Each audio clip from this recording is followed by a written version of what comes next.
mayor. How will it go po, ma'am, na nandun ang official sa the Hague?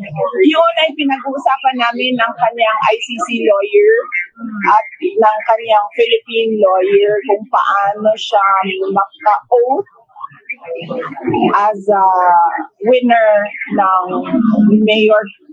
mayoral contest dito sa Davao City. So pinag-uusapan namin yun actually ng isang araw. Merong 3 options paano siya maka-oath para siya maka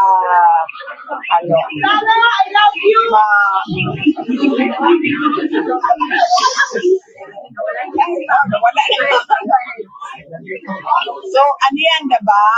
Election, and then proclamation, and then oath. Ako.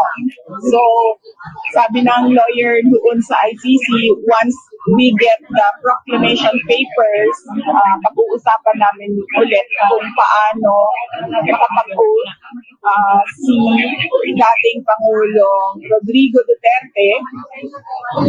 We have until the day after proclamation, until noon of